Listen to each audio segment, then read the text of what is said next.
بسم الله الرحمن الرحيم. الحمد لله رب العالمين والصلاة والسلام على سيد الأنبياء والمرسلين وعلى آله وأصحابه أجمعين. أما بعد، قال النبي صلى الله عليه وسلم: كل بني آدم خطاء وخير الخطائين التوابون، أو كما قال عليه الصلاة والسلام. دنیا میں اللہ تعالیٰ نے مختلف قسم کے لوگوں کو پیدا کیا ہے. بعض لوگ نیک ہوتے ہیں، بعض لوگ بد ہوتے ہیں، بعض لوگ اچھے ہوتے ہیں، بعض لوگ برے ہوتے ہیں. تو اللہ تعالیٰ نے مختلف قسم کے لوگوں کو پیدا کیا ہے، مختلف طبیعتیں اللہ تعالیٰ نے بنائی ہیں. تو میرے دوستو، بعض لوگ گناہ گار ہیں، بعض لوگ نیکوکار ہیں، دیندار ہیں اور اللہ تعالیٰ کے احکام پر عمل کرنے والے ہیں. مختلف طرح کے لوگ ہیں، مختلف طرح کی طبیعتیں ہیں. انہی میں سے بعض لوگ ایسے ہیں جو اللہ تعالیٰ کے احکام پر عمل کرنے میں کوشش کرتے ہیں اور وہ دن بدن ترقی کرتے رہتے ہیں. ایسے لوگ لائق تحسین ہیں، قابل مبارکباد ہیں کہ یہ لوگ اللہ تعالیٰ سے محبت کو جلد حاصل کر لیتے ہیں. انہی میں سے بعض لوگ ایسے ہیں جو لوگ کوشش کرتے ہیں لیکن شیطان کے ورغلانے میں آ جاتے ہیں. البتہ دل سے مخلص ہوتے ہیں یہ لوگ، دل سے یہ لوگ مخلص ہیں لیکن شیطان کے ورغلانے میں آ کر کے ان سے گناہ ہو جاتا ہے. ایسے لوگوں کے لیے نبی کریم صلی اللہ علیہ وسلم نے ارشاد فرمایا: کلو بنی آدم خطاء وخیر الخطائین، کہ ہر شخص جو دنیا میں آیا ہے، انبیاء کرام علیہ السلام تو معصوم ہیں، ان کے علاوہ میں ہر شخص گناہ گار ہے. کلو بنی آدم خطاء، خطاء معلوم، خطاء کے معنی کثیر الخطا، یعنی ہر شخص سے گناہ ہوتے ہیں. اب اگر ہر شخص سے گناہ ہوتے ہیں تو اس کا علاج کیا ہے؟ یہ ان لوگوں کے لیے خوشخبری ہے جو اللہ تعالیٰ کی محبت حاصل کرنا چاہتے ہیں لیکن وہ مایوس ہو جاتے ہیں کہ ہم سے گناہ نہیں چھوٹ رہے. ایسے لوگوں کے لیے مایوسی کی بالکل ضرورت نہیں ہے، اللہ کی رحمت سے نا امید نہیں ہونا چاہیے. فرمایا: کل بنی آدم خطاء وخیر الخطائین التوابون. کیا فرمایا؟ بہترین خطا کار وہ لوگ ہیں جو توبہ کرنے والے ہیں. تو نبی کریم صلی اللہ علیہ وسلم کی رحمت دیکھیں، آپ صلی اللہ علیہ وسلم سراپا رحمت، یعنی نافرمان اور بہترین نافرمان کون لوگ، بہترین گناہ گار کون لوگ ہیں؟ وہ لوگ جو بہت توبہ کرنے والے ہیں. تو دیکھیے علاج بتلا دیا گیا حدیث شریف کے اندر: وخیر الخطائین. خطا کے معنی ہوتے ہیں کثیر الخطا، یعنی بہت زیادہ گناہ گار. تو اگر کوئی شخص کثیر الخطا ہے تو حدیث شریف میں علاج بتایا التوابون، یعنی اگر وہ کثیر الخطا ہے تو اس کو چاہیے کہ وہ کثیر التوبہ بھی ہو جائے. یعنی زیادہ اگر گناہ ہو رہے ہیں تو اس کو چاہیے کہ محض گناہ پر اڑا نہ رہے بلکہ وہ کثیر التوبہ ہو جائے، زیادہ توبہ کرنے والا ہو جائے. تو زیادہ توبہ کرنا اس کے گناہوں کو مٹا دے گا. چنانچہ اللہ تعالیٰ کا ارشاد ہے: ان اللہ یحب التوابین، اللہ تعالیٰ محبت کرتے ہیں ان لوگوں سے جو توبہ کرنے والے ہوتے ہیں. اس لیے میرے دوستو، میرے بھائیوں، معزز ناظرین، اللہ تعالیٰ کی رحمت سے نا امیدی نہیں ہونی چاہیے، کیونکہ اللہ تعالیٰ کا ارشاد ہے یحب التوابین. نبی پاک صلی اللہ علیہ وسلم کی رحمت کو دیکھیں، آپ کے کرم کو دیکھیں، آپ کی کریمی کو دیکھیں کہ دنیا کے اندر کیا ایسا ہوتا ہے کہ ایک باپ اپنی اولاد سے کہے کہ میرے بہترین نافرمان بیٹے؟ کیا ایسا ہوتا ہے کہ مالک رعایا سے کہے اے میری بہترین نافرمان رعایا؟ کبھی ایسا ہوا ہے؟ کبھی ایسا نہیں ہوا، بلکہ فرما بردار کو ہی گلے سے لگایا جاتا ہے اور نافرمان کو دھتکارا جاتا ہے. قربان جائیں نبی کریم صلی اللہ علیہ وسلم کی شان کریمی پر کہ آپ نے ان لوگوں کو جو نیک بننا چاہتے ہیں، ان لوگوں کو جو گناہوں کو چھوڑنا چاہتے ہیں اور اللہ کی محبت حاصل کرنا چاہتے ہیں، لیکن بار بار نفس سے مغلوب ہو جاتے ہیں اور ان سے بشریت کے تقاضے کے مطابق گناہ ہو جاتا ہے، نا امید نہیں چھوڑا۔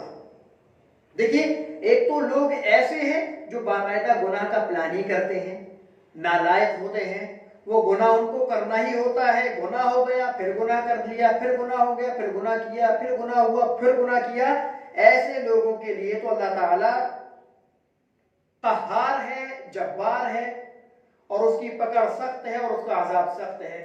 ایسا شخص اگر کہے کہ اللہ تعالیٰ رحیم و کریم ہے تو وہ بہت بڑے دھوکے میں ہے، اللہ تعالیٰ محفوظ رکھے۔ ایسے شخص کی آخرت کے خراب ہونے کا اندیشہ ہے۔ لیکن ایک شخص دل سے ہی اس کی نیت ہے کہ میں اللہ تعالیٰ کی محبت حاصل کرنا چاہتا ہوں اور میں نیک بننا چاہتا ہوں، پورے خلوص کے ساتھ وہ محنت کرتا ہے، اتفاق سے گناہ ہو جاتا ہے۔ اب اس کو کیا کرنا چاہیے؟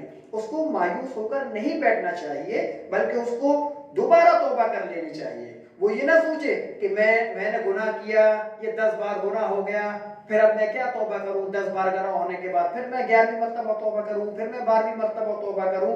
ایسا نہیں سوچنا چاہیے، بلکہ اگر بندے سے 70 مرتبہ بھی گناہ ہو جائے تو اس کو چاہیے کہ 70 مرتبہ توبہ کر لے، کیونکہ کثیر الخطا ہے تو کثیر التوبہ ہونا چاہیے، کثیر الخطا ہے تو کثیر التوبہ ہونا چاہیے، زیادہ گناہ ہو رہے ہیں تو زیادہ توبہ کرنی چاہیے۔ توبہ کی شرائط میں نے کل بتائی تھی، آپ میرے گزشتہ ویڈیو میں توبہ کی شرائط دیکھ سکتے ہیں، ان شرائط کو ملحوظ رکھتے ہوئے توبہ کریں۔ چنانچہ حضور اقدس صلی اللہ علیہ وسلم کا ایک اور ارشاد میں آپ کو بتلاتا ہوں، ان اللہ یحب العبد المفتن التواب۔ اللہ تعالیٰ محبت کرتے ہیں ایسے بندے سے جس سے بار بار گناہ ہو گیا، بار بار گناہ ہو رہا ہے، لیکن وہ بار بار توبہ بھی کر رہا ہے۔ ایسا نہیں ہے، یہ بہت بڑی خوشخبری ہے ایسے لوگوں کے لیے۔ میرے پیارے ساتھیوں، اپنے آپ کو مایوس نہیں کرنا ہے، اپنے آپ کو مایوس نہیں کرنا ہے، توبہ کی شرائط کو ملحوظ رکھتے ہوئے اللہ تعالیٰ سے توبہ کرنی ہے۔ ان اللہ یحب العبد، یحب محبت کرتا ہے، مضارع کا صیغہ، محبت کرتا ہے اور محبت کرے گا، عبد بندہ، مفتن التواب وہ بندہ جو بار بار جس سے گناہ ہو جاتا ہے وہ بار بار توبہ کرتا ہے۔ جیسے دیکھتے ہیں نا، ایک مثال سے میں بات سمجھاتا ہوں کہ ایک چھوٹا سا بچہ ہے، وہ چلنا سیکھنا چاہتا ہے، ایک چھوٹا سا بچہ ہے وہ چلنا سیکھنا چاہتا ہے، لیکن وہ بار بار چلنے کی کوشش کرتا ہے، گر جاتا ہے، پھر اٹھتا ہے، چلنے کی کوشش کرتا ہے، وہ پھر گر جاتا ہے، وہ پھر چلنے کی کوشش کرتا ہے، وہ پھر گر جاتا ہے۔ تو ایسے کو دیکھتا ہے جب باپ، تو باپ کی آنکھوں میں خوشی ہوتی ہے ایک طرح کی، یعنی ایک باپ ہونے کی شفقت اور ایک محبت اس کے دل میں امڑتی ہے کہ میرا بچہ چلنے کی کوشش کر رہا ہے لیکن نہیں چل پا رہا، تو وہ خود آ کر کے بچے کو اٹھا لیتا ہے۔ تو میرے دوستو، اللہ کی رحمت اور اللہ کی محبت تو 70 ماؤں سے زیادہ ہے۔ جب وہ دیکھے گی، اللہ کی رحمت جب دیکھے گی کہ میرا بندہ بار بار میرے پاس آنے کی کوشش کر رہا ہے لیکن شیطان اس کو گرا دیتا ہے، نفس حملہ کر دیتا ہے، وہ پھر توبہ کرتا ہے، وہ پھر چلنا چاہتا ہے، وہ پھر گر جاتا ہے، تو پھر وہ اللہ تعالیٰ کی رحمت خود آگے بڑھے گی اور اس بندے کو اپنے آغوش میں لے لے گی، اس کو ڈھانپ لے گی کہ یہ میرا بندہ ہے، اس کو شیطان مجھ سے جدا نہیں کر سکتا۔ کرتے رہنا ہے جب تک اللہ کو رحم نہ آ جائے، تب تک اللہ سے مانگتے رہنا ہے، کوشش کرتے رہنا ہے، روتے رہنا ہے، اے اللہ ہمیں اپنا بنا لے، تو ہمارا بن جا، اے اللہ ہمیں اپنا بنا لے، تو ہمارا بن جا۔ اللہ نے اگر اپنا بنا لیا تو شیطان اور نفس مل کر بھی اگر گمراہ کرنا چاہیں گے تو انشاءاللہ گمراہ نہیں ہو سکتے۔ اللہ تعالیٰ نے ایک بار اپنی محبت دے دی، ایک بار محبت کا ایک قطرہ دل میں اتار دیا، خدا کی قسم دنیا کی کوئی بھی حسین صورت ہو یا کوئی بھی طاقت ہو ہمیں اللہ کی رحمت سے دور نہیں کر سکتی، اللہ تعالیٰ کی محبت ہمارے دل سے نہیں نکال سکتی۔ اس لیے ہمیں مایوس نہیں ہونا چاہیے۔ لا تقنطوا من رحمت اللہ، نعرہ اللہ تعالیٰ نے لگا دیا کہ میری رحمت سے مایوس مت ہونا، ڈرایا مایوسی کفر ہے، مایوس مت ہونا، آتے رہو میں لیتا رہوں گا۔ رمضان کا مبارک مقدس مہینہ ہے، اللہ سے مانگنا ہے، اللہ کے سامنے رونا ہے اور اللہ سے کہنا ہے تیرے محبوب کی یا رب شباہت لے کے آیا ہوں. یہ آخری شعر ہے. حضرت خواجہ عزیز الحسن مجذوب غوری رحمۃ اللہ علیہ فرماتے ہیں کہ کل قیامت کے روز اللہ تعالیٰ کے جب دربار میں حاضری ہوگی تو میں اپنی داڑھی پکڑ کر اللہ کے سامنے ذکر عرض کروں گا تیرے محبوب کی یا رب شباہت لے کے آیا ہوں. تیرے محبوب کی یا رب شباہت لے کے آیا ہوں. حقیقت ہی اس کو تو کر دے میں صورت لے کے آیا ہوں. میرے دوستو ہمارا کام تو نقل کرنے کا ہے. ہمیں نقل کرنی ہے محبوب صلی اللہ علیہ وسلم جیسا بننے کی نقل کرنی ہے. صحابہ کرام جیسا بننے کی نقل کرنی ہے. اللہ کے نیک برگزیدہ بندی بننے کی نقل کرنی ہے. اور اپنی طرف نظر نہیں کرنی اپنے رب کی طرف نظر کرنی ہے. اس کی رحمت کی طرف نظر کرنی ہے اور امید رکھنی ہے کہ وہ رب تعالی ضرور بضرور ہمیں اصل میں بدل دے گا. اللہ رب العزت مجھے بھی توفیق عطا فرمائے عمل کرنے کی اور آپ سب کو بھی توفیق عطا فرمائے. وآخر دعوانا الحمدللہ رب العالمین.